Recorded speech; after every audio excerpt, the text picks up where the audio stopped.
Cheers, guys, and who is not in for some archery or for some X-winging in a fantasy RPG? I guess nobody, so that's why I thought I would bring this RPG right to you, Dungeons and Dragons style, and I prepared it for you. I will quickly go through the prompt that I prompt the AI with, and then we will play it out and see if we can survive, if we can make some gold and grab some items, grab some loots.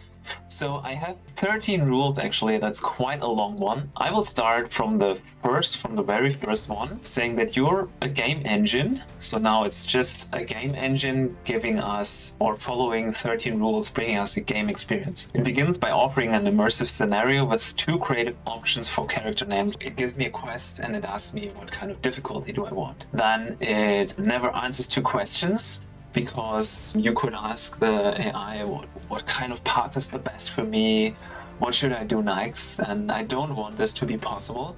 Like, the AI is here for you to help you, but in this game I don't want it to help you. I want it to be a challenge so that you struggle a bit. And I want to always list 2 distinct options, like they're very different from each other except for riddles or difficult problems, where I noticed that it's good that you have no options and no hints. So you need to think on your own. You need to put your answer in and see if it's correct or suffer the consequences. Then you require the completion of multiple challenges like puzzles, fights, or searches to win. Like, otherwise the AI would never know when is the game finished. And this is exactly why I put this in. If you fail in these challenges, this may lead to defeat. For example, if there's a fight, you can die. If there's a puzzle you cannot solve, you might be in a chamber that's filling with water and you cannot solve the puzzle, you might drown. So this is this kind of a scenario that you can already, with AI games, that is not included in many of them out there. So when a fight happens, I wanted to provide a step-by-step encounter,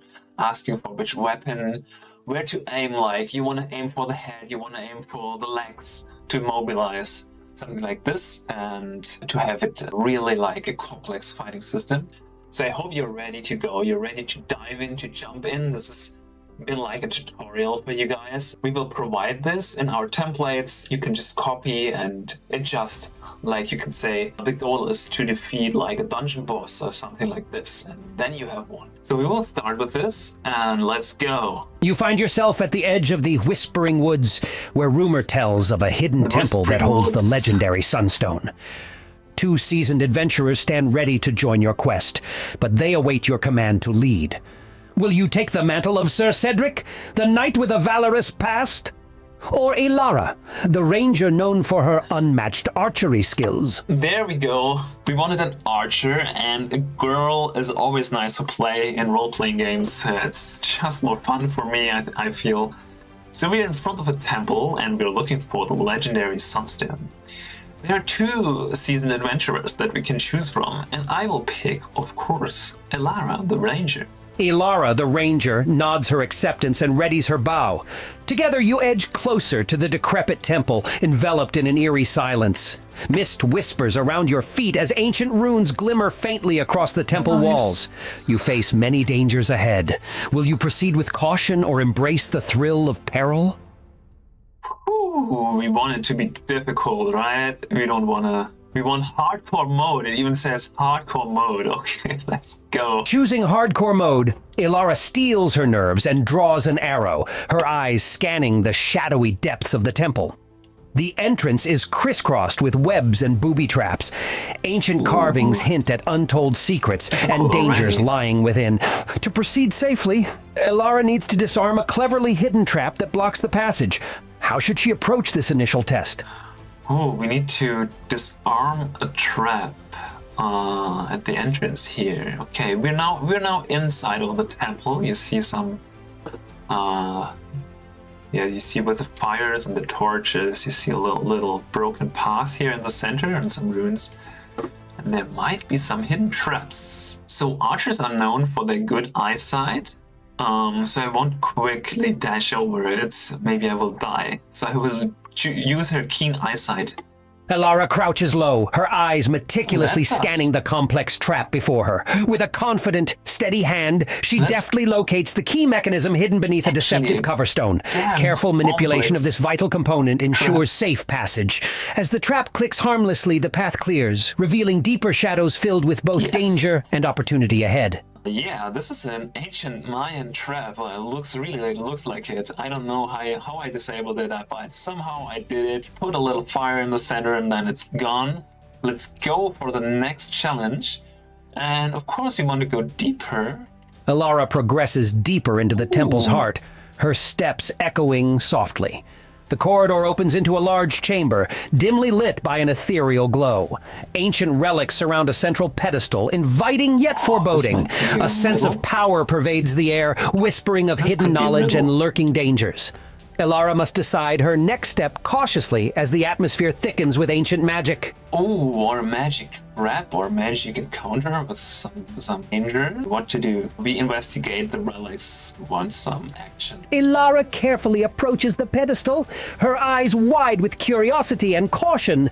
The relic resting there hums with a quiet power, its surface inscribed with elaborate runes that shimmer under her torchlight. A slight, almost imperceptible barrier of energy seems to encase it. To interact with this mystical artifact safely and uncover its secrets, Elara faces a critical choice.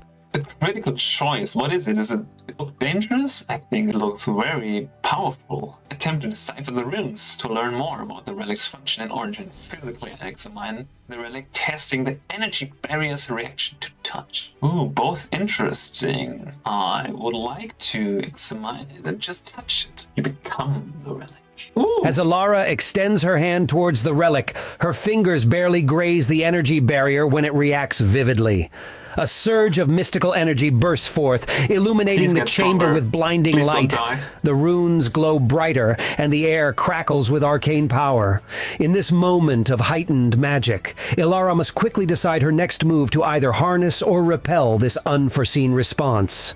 Okay, so she's a bit frightened, even though she really enjoys the power of magic. Let's see what her choices are. Use a magical artifact from a pack to absorb the channel the energy. Retreat and observe a safe distance to gather more information. So as she grabbed it already, I would say hold the relic in a strong grasp to absorb the magic. Maybe we can just absorb the magic. Maybe we will lose an arm, but then we are powerful, you know? That's the trade-off we have to take. Sorry, please don't die. Elara firmly grips the relic, feeling the intense energy coursing through her body. The power is overwhelming, and the chamber is ablaze with... Elara struggles to maintain control as the magic flows more fiercely than she anticipated. Now she needs to quickly decide whether to release the relic to avoid harm or continue holding on, hoping to stabilize and harness this wild arcane energy. Wow, so she's getting more. We want to channel. We want to hold on and stabilize the energy. Elara, with a determined grasp, channels her inner strength and begins to harmonize with the relic's energy. The chaotic magic starts to stabilize, turning from overwhelming to a state she can manipulate.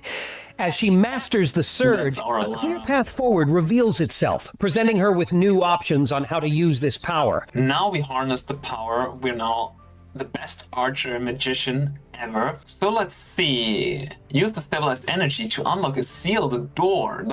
That is super interesting. Let's go. Now let's see what's behind this door.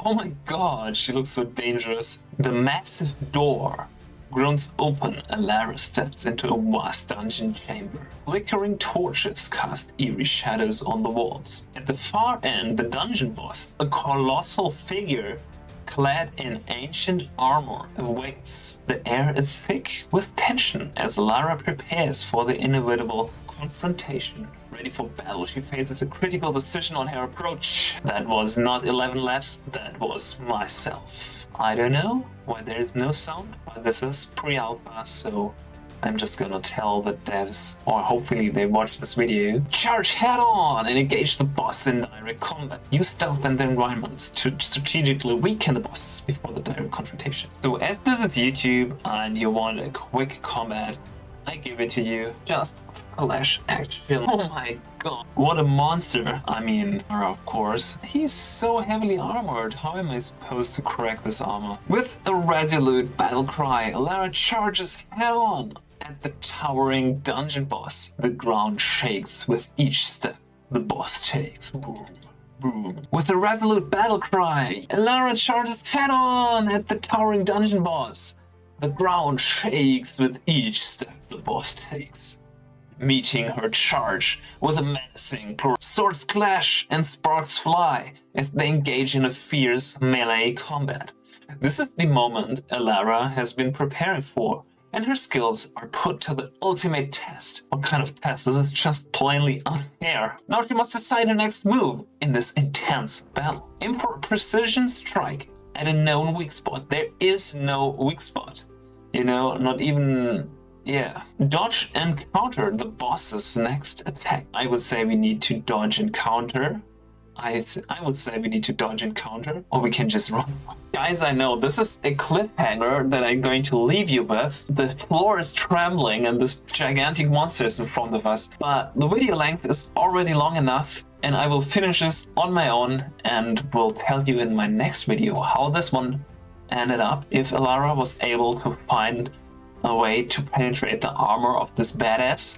And the next video will be crazy. It will be girlfriend AI companion, something very different from a game. And I hope that you stay tuned, subscribe, and be excited for the next video. See you. And when a player encounters a difficult situation, such as collapsing bridges, it's a challenge. It's not a fight, it's not a riddle, but the bridge is collapsing, so it will provide a step-by-step scenario, like what do you want to do? Where do you want to jump to? So it will be a really immersive experience. And then we want to challenge unlikely statements. This is exactly what I said, like requests, like the existence of objects, locations, skills, or persons.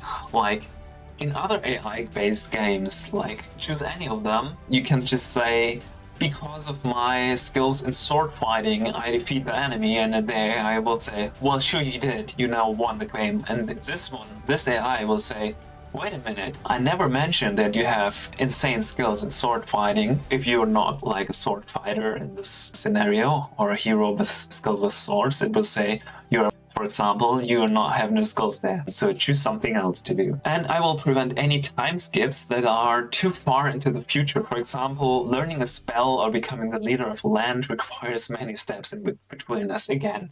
Like jumping to the end, jumping to the conclusion, this is something that is very well possible in other AI games. Like, I sit down and study a scroll and then I learn Fireball, and there I will say, yeah, now you have learned it. No, not with this AI. I would say, you need to study, you need to practice, you need to find a master, you need to aim your fireballs on different objects to really learn to control it, and then after a month or so you can cast your fireballs. Then again, yeah, claims of skills, objects, or status not yet established will not influence the game's response. This is the same thing, but it just is like that. The game will just ignore it and respond, so that it's faster in progression. And every time the user makes an out-of-context request and claims an unestablished status, like I'm a super powerful sorcerer, so blah blah blah, this is the same thing over and over again.